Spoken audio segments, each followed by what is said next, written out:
Let's look at a stock, Bajaj Consumer Care, which looks to be very interesting right now. Now, this uh, company is into uh, so let's open one report and we can see. So these are the products Bajaj Consumer Care sells, mostly FMCG products, and some of the famous brands here, Bajaj Almond Oil, and these brands we use um, in our day-to-day lives. Now let's go back to the stock. Now this company has been there for a very long time, at least till 2010. We have the chart here, and the chart looks very interesting. Chart is at a level of 150. Uh, the previous such level was at 146, 2010, 2012, and let's see the balance sheet. What has happened in these 10 years?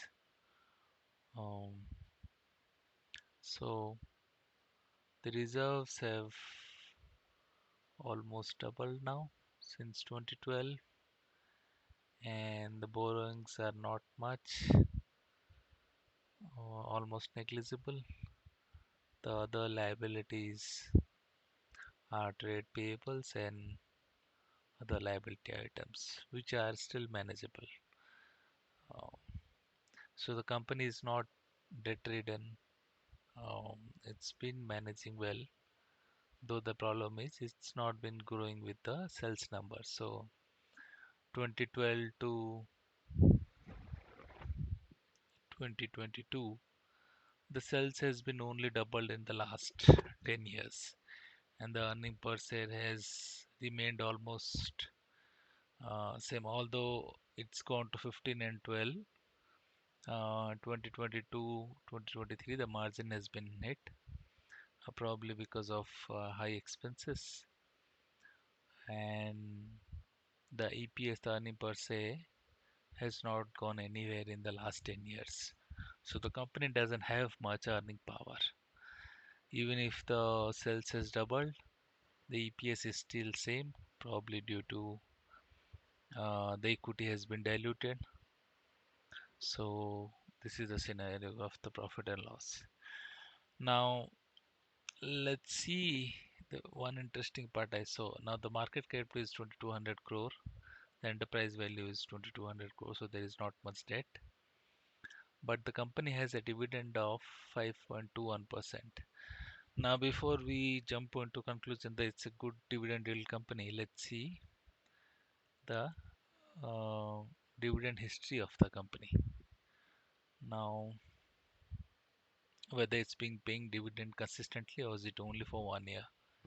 So 2022 it has paid rupees 8 rupees, 2021 10 rupees, 2020 only 2 rupees, 2019 14, 12, 11.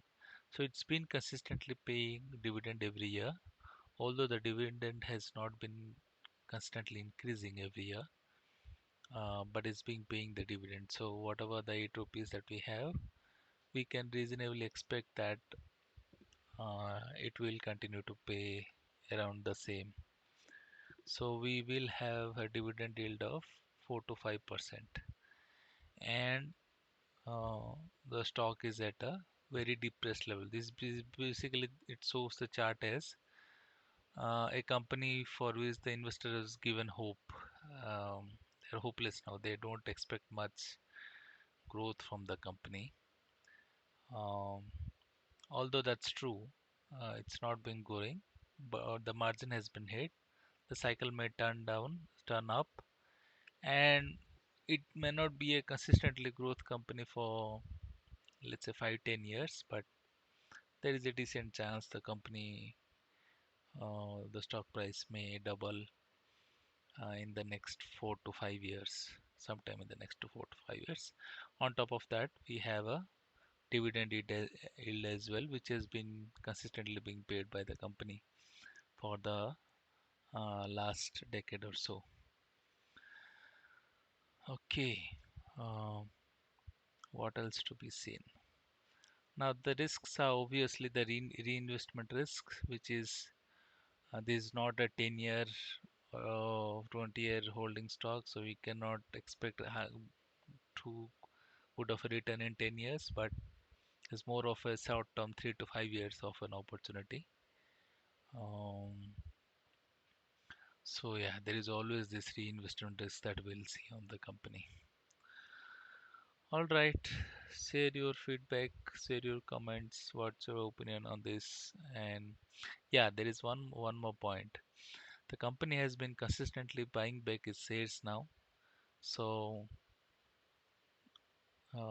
last time I saw the extinguished shares were almost like 2% of the existing paid share capital, and even now they've been consistently buying back the shares.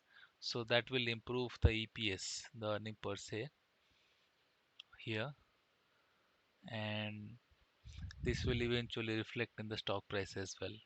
So as the company buys back its shares at a very low price, they will extinguish those shares and it will reflect on the earning per share as well as the stock price of the company. So that's a positive point, which shows that company sees value in the stock now and consistently been buying back the shares. Okay, that's all. Thank you. Bye bye.